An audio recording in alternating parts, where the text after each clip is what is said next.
አርእስተ ዜና። የትግራይ መልሶ ግንባታ ሰላም፣ ዲሞክራሲና ልማት ለማረጋገጥ ሴቶችን በሁሉም ዘርፍ ተሳታፊ ማድረግ እንደሚገባ ተገለጸ።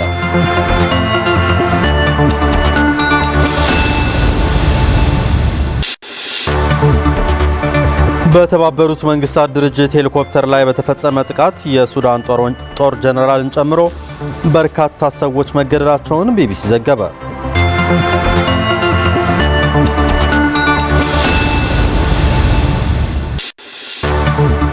ጤና ይስጥልን ተመልካቾች፣ ከትግራይ ቴሌቪዥን የሚተላለፍ የአማርኛ ቋንቋ ዜናችን አሁን ጀምሯል። ከዜናዎቹ ጋር በእምነት ሰለሞን ነኝ። የትግራይ መልሶ ግንባታ ሰላም፣ ዲሞክራሲና ልማት ለማረጋገጥ ሴቶችን በሁሉም ዘርፍ ተሳታፊ ማድረግ እንደሚገባ ተገለጸ። የተገለጸው በዓለም አቀፍ ደረጃ ለ114ኛ ጊዜ የሚከበረው የሴቶች ቀን ማርች 8 በትግራይም ለ49ኛ ጊዜ በመቀለ ከተማ በተለያዩ ዝግጅቶች በተከበረበት ጊዜ ነው። መዓዛ መኮንን ተጨማሪ ይዛለች።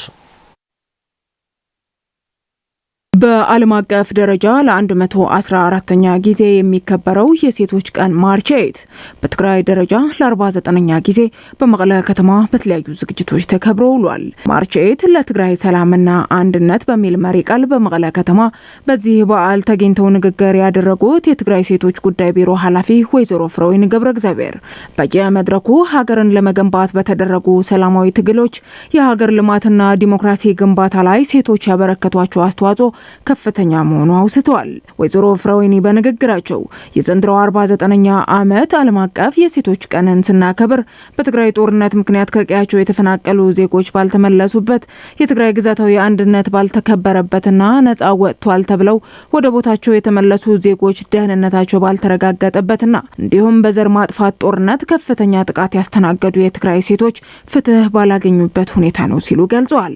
ዝኸበርኩምን ናይ ሎሚ ዓመት መዓልቲ ዓለም ለኸ መዓልቲ ደቂ አንስትዮ እንትነኽብር ክቡራትና ክቡራን፣ የዘንድሮ ዓለም አቀፍ የሴቶች ቀን ስናከብር ከሞቀ ቤታቸው በሀገር ውስጥና ከሀገር ውጭ የተፈናቀሉ ወገኖች ወደ ቦታቸው ባልተመለሱበት፣ ከወረራ ተመልሰዋል በተባሉ ዞኖች የሚገኘው ህዝብም ዋስትና ባላገኘበት፣ የትግራይ ግዛታዊ አንድነት ባልተረጋገጠበት፣ ግፍ ደርሶባቸው ለአካላዊና ስነ አእምሮአዊ ቀውስ ተዳርገው ፍትህ ባልተረጋገጠበትና ለከፍተኛ ማህበራዊ ኢኮኖሚያዊ ችግር በተዳረጉበት ሁኔታ ላይ ሆነን እያከበርን ያለነው ነው። ስለሆነም በዓሉን ስናከብር ከላይ የተጠቀሱትንና ሌሎች በትግራይ ያሉትን ችግሮች ለመፍታት መስራት ይጠበቃል ያሉት ኃላፊዋ ከዚህ ጎን ለጎንም የትግራይ መልሶ ግንባታ ሰላምና ዲሞክራሲ እንዲሁም ልማት ለማረጋገጥ ሴቶችን በሁሉም ዘርፍ ተሳታፊ ማድረግ ይገባልም ብለዋል። ኣብዚ ብፉልዩ ፍይነት ጻዕር ዝጠልም መድረክ ኮይና በጦርነቱ ምክንያት ወደ ኋላ ያስቀሩን ችግሮች ለመቅረፍና በተለይም ሴቶች ጤናቸው የተጠበቀ ሆኖ ቀድሞ የመከላከል ስራዎች በመስራትና የምንመኘውን ልማት፣ ዲሞክራሲና መልካም አስተዳደር ለማረጋገጥ የትግራይ መልሶ ግንባታ እውን ለማድረግ የሴቶች አደረጃጀት በማጠናከር መስራት ይገባል። ይህ ለማድረግም ከሁሉም በላይ አንድነታችን ማጠናከር ይገባናል። ማርች 8 ለማክበር በተዘጋጀው መድረክ በክብር እንግድነት የተገኙት የግብርና ሚኒስትር ዴኤታ ዶክተር ሶፊያ ካሳ በበኩላቸው ሴቶች በሀገር ግንባታ በልማትና ሰላም የነበራቸው ሚናና አሁንም ያላቸው አስተዋጽኦ ከፍተኛ በመሆኑ የስርዓተ ጾታ እኩልነትን ለማምጣት አሁንም አጠንክረው መታገል ይገባቸዋል ብለዋል። በሀገራችንም ሴቶች በኢኮኖሚ፣ በሀገር መሪነት፣ በዲፕሎማሲ፣ በግጭት አፈታት፣ በሰላም ግንባታና በመሳሰሉት ከፍተኛ አስተዋጽኦና ትግል ሲያደርጉ ቆይተዋል።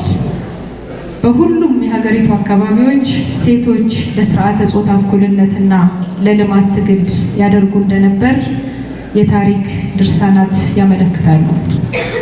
የዛሬውን ቀን እዚህ ተገኝተን ከትግራይ ሴቶች ጋር ማክበር ማለት የሴቶች የስኬት ታሪክ መዘከርና ማጉላት፣ በማህበራዊ በኢኮኖሚና በፖለቲካ መስክ ያላቸውን ሚና ማዳበርና ወደፊት ተሳታፊነትና ተጠቃሚነታቸውን ከዚህ በተሻለ የሚቀጥልበትን መንገድ ለማስተካከል ወሳኝ እርምጃ እንደሆነ ሁሉም ሊያውቅና ሊረዳ ይገባል። መድረኩን ካዘጋጁት ተቋማት አንዱ የሆነው ዩኤንኤፍፒኤ ትግራይ ቅርንጫፍ ስራ አስኪያጅ የሆኑት ሚስስ ጆይስ ተቋማቸው የሴቶችን እኩልነት ማረጋገጥና የሴቶችን ጥቃት ለመቀነስ ከተለያዩ ባለድርሻ አካላት ጋር እየሰራ እንደሚገኝና በተለይም በትግራይ በነበረው ጦርነት ለጥቃት የተጋለጡ ሴቶች የደረሰባቸው ማህበረ ኢኮኖሚያዊ ቀውስ ከፍተኛ መሆኑ በመግለጽ ይህንን ለመቅረፍ ሁሉም በጋራ የሴቶችን እኩልነት ማረጋገጥ ይገባልም ብለዋል። The conflict and also the economic hardship በትግራይ ጦርነቱና ያለው ኢኮኖሚያዊ ቀውስ ለባለፉት 10 ዓመታት በጾታ እኩልነት ላይ በሰራናቸው ስራዎች ላይ አሉታዊ ተጽዕኖ አሳድሯል። ይሁን እንጂ ከክልሉ መንግስት ባለድርሻ አካላትና ማህበረሰቡ ጋር በጋራ በመሆን በትግራይ መልሶ ግንባታ ላይ እንደምንሰራ እርግጠኛ ነኝ። እንዲሁም የሴቶች እኩልነትን ለማረጋገጥ በቀጣይነት አጠናክረን መስራታችንን እንቀጥላለን። ይህ ደግሞ በትግራይና አጠቃላይ በሀገሪቷና ሌሎች ሀገራት ላይም የምንሰራው ይሆናል። በትግራይ ጦርነት በሴቶች ላይ ጾታዊ ጥቃት የፈጸሙ ወንጀለኞች ወደ ፍርድ ባልቀረቡበት የትግራይ ግዛታዊ አንድነት ባልተመለሰበትና ህዝባችን ነፃ ባልወጣበት የምናከብረው የሴቶች ቀን በተጓደለ መልክ እንዲሆን አድርጎታል ሲሉ በትግራይ ሰማዕታት ሐውልት ሴት ሰራተኞች ገለጹ። ስለሽ ሐጎስ ተጨማሪ ያለው በዓለም አቀፍ ደረጃ ለ114ኛ በሀገር ደረጃ ለ49ኛ ጊዜ እየተከበረ ያለው የሴቶች ቀን ማርች 8 በክልል ደረጃ የሴቶች ቀን ለሰላምና አንድነት በሚል መሪ ቃል በመቀለ ከተማ ተከብሯል። በትግራይ ሰማዕታት ሐውልት የሚሰሩ ሰራተኞችም የሴቶች ቀንን አክብረዋል።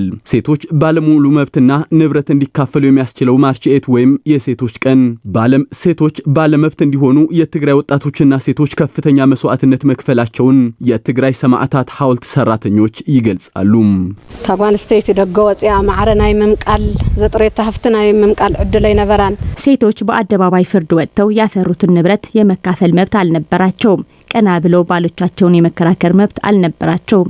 በተደረገው የ17 ዓመት ረጅምና መራራ ትግል ግን ሴቶች ባለ ንብረት መሆን የሚችሉበት በተለያዩ መንግስታዊ መዋቅር በኃላፊነት መስራት የሚችሉበት መንገድ የከፈተው በ17 ዓመት መራራ ትግል ነው። የትግራይ ሴቶች ከወንዶች እኩል መስዋዕትነት ከፍለው መብታቸው እንዲከበር ቢያደርጉም በተካሄደው ጄኖሳይዳዊ ጦርነት የትግራይ ሴቶች መብት ባልተከበረበት እየተከበረ ያለ የሴቶች ቀን ማርች 8 ሲሉ አብራርተዋል።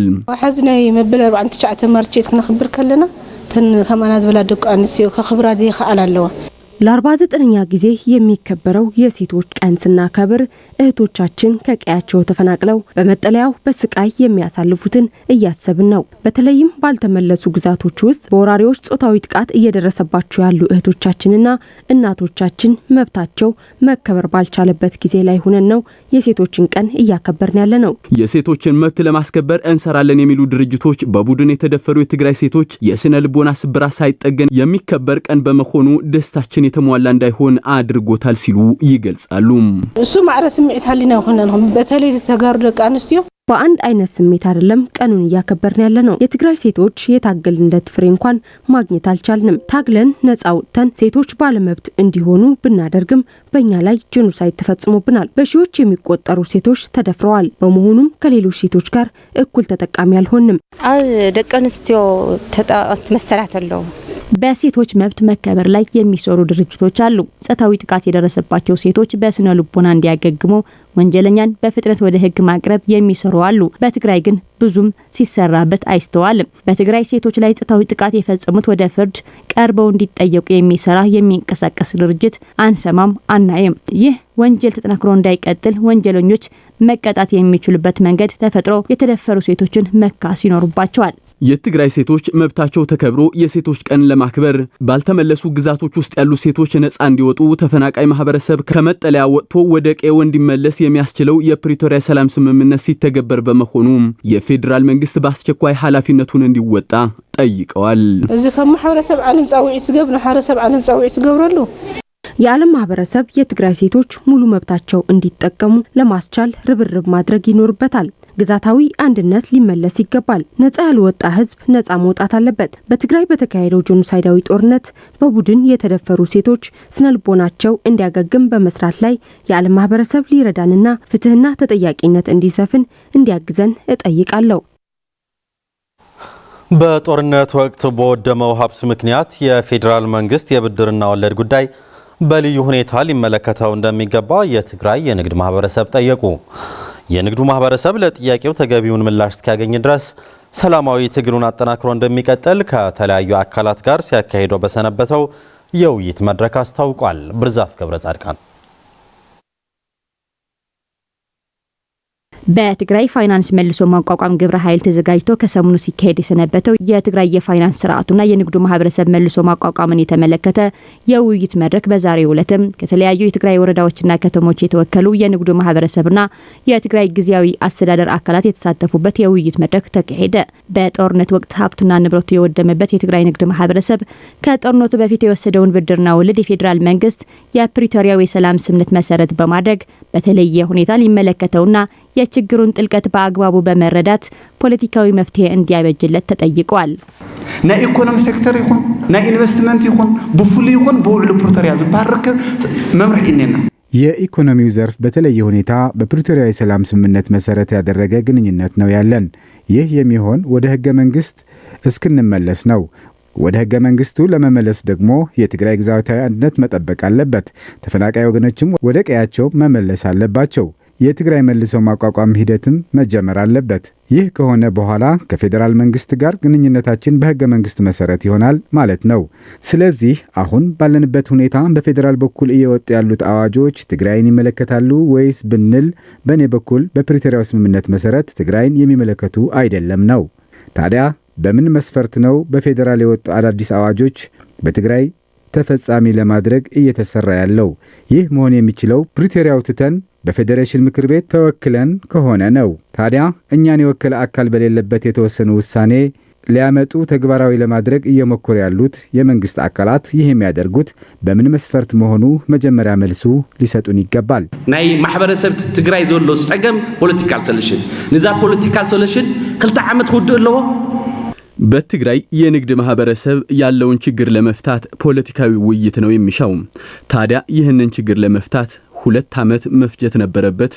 መንግስት ይህንን መፍታት አልቻልኩም ካለን እኛ የንግድ ማህበረሰብ አካላት በግላችን ለመውሰድ እያሰብነው ያለነው ሰላማዊ ትግል መሄድ ይኖርብናል ማለት ነው። እንታይ ትገብር ትኽእል ኣለኻ ኢልና አጥቢቀና በመሐዝ ጊዜያዊ መንግስቱን ምን እየሰራህ ነው? ምን ያክልስ ነው መሄድ የምትችለው ብለን አጥብቀን በመያዝ በፕሪቶሪያው የሰላም ስምምነት መሰረት ድምጻችንን እያሰማንባቸው እንዳሉ የትግራይ ግዛታዊ አንድነት ስለመመለስና ስለ ተፈናቃዮች ጉዳይ የትግራይ ኢኮኖሚ ወደ ጠረጴዛ ድርድር እንዲመጣ መሞገት ስንችል ነው ከዚህ መውጣት የምንችለው። በጦርነቱ ወቅት በትግራይ ያሉት ባንኮች በአዋጅ መዘጋታቸውን ያወሱት የትግራይ ንግድና ኢንዱስትሪ ቢሮ ኃላፊ ዶክተር ገብረህይወት አገባ ከጦርነቱ በፊት የተወሰደው ብድርና ወለድም ከተለመደው አሰራር በመውጣት የተለየ መፍትሄ እንደሚሻም አክለዋል።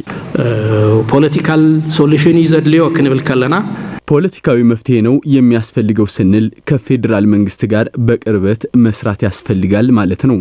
ስለዚህም ተገቢ በሆነ መንገድ ግንኙነታችንን በማጠናከር በመፍትሄ ሐሳብ ላይ የጋራ መግባባት ላይ ለመድረስ መስራት ይኖርብናል። የትግራይ ፋይናንስ መልሶ ማቋቋም ግብረ ኃይል አስተባባሪ ዶክተር አታክልቲ ኪሮስ በወክላቸው በዚህ ጉዳይ ከትግራይ ጊዜያዊ አስተዳደርና ከፌዴራል መንግስት ጋር መወያየት መቻሉን በመግለጽ ሆኖም አሁንም ችግሩ ተገቢውን መፍትሄ አለማግኘቱን አክለዋል። ወደፊትም የንግዱ ማህበረሰብ ጥያቄው ምላሽ እስከሚያገኝ ሰላማዊ ትግሉ በማጠናከር ለትግራይ ጊዜያዊ አስተዳደር ለፌዴራል መንግስትና ለዓለም አቀፍ አካላት ድምጹን ለማሰማት መግባባት ላይ በመድረስ ሲካሄድ የሰነበተውን የውይይት መድረክ ባለ 10 ነጥብ ያቋም መግለጫ በማውጣት በሙሉ ድምጽ በማጽደቅ ማጠናቀቁንም ገልጸዋል። ወደፊት አሁን ይህንን መፍትሄ ያላገኙትን ላይ እንደገና ሰፊ የሆነ ስራ ለመስራት ነው። አንደኛ ከመንግስት ጋር ከክልል መንግስት ጋር መመካከር፣ ሁለተኛ ከፌዴራል መንግስት ጋር ያለው ሁኔታ እንደ ኢሹ አድርገን በተለይ ፕራይም ሚኒስትሩ መመለስ ያለባቸውን ቶሎ እንዲመልሱልን ወይንም እንዲያነጋግሩን የማድረግ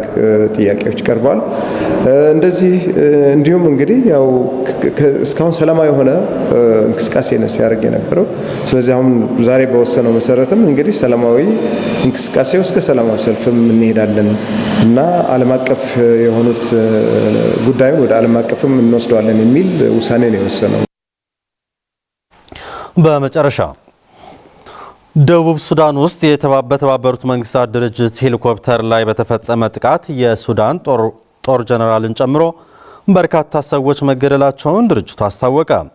ሄሊኮፕተሯ በቅርቡ ግጭት በተፋፋመበት የላይኛው ናይል ተፋሰስ የአገሪቱን ጦር አባላት ልታስወጣ በምትሞክርበት ወቅት እንደተተኮሰባት ተገልጿል።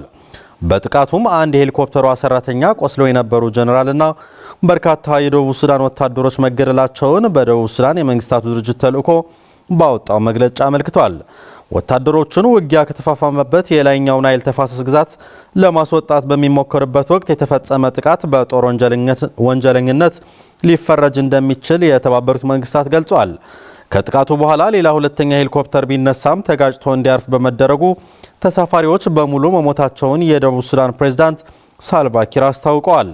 የተባበሩት መንግስታት የደቡብ ሱዳን ተልእኮ በበኩሉ ሁለቱም ሄሊኮፕተሮች በሰላም ማላካል በሚባል ስፍራ ማረፋቸውን ገልጿል።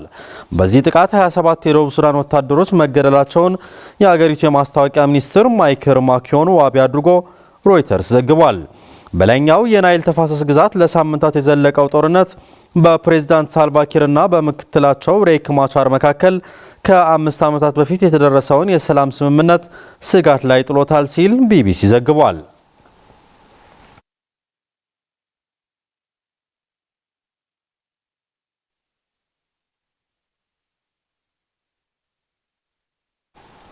ተመልካቾች ለሰዓቱ ያዝናቸው ዜናዎች አብቅተዋል። ስለተከታተላችሁ እናመሰግናለን።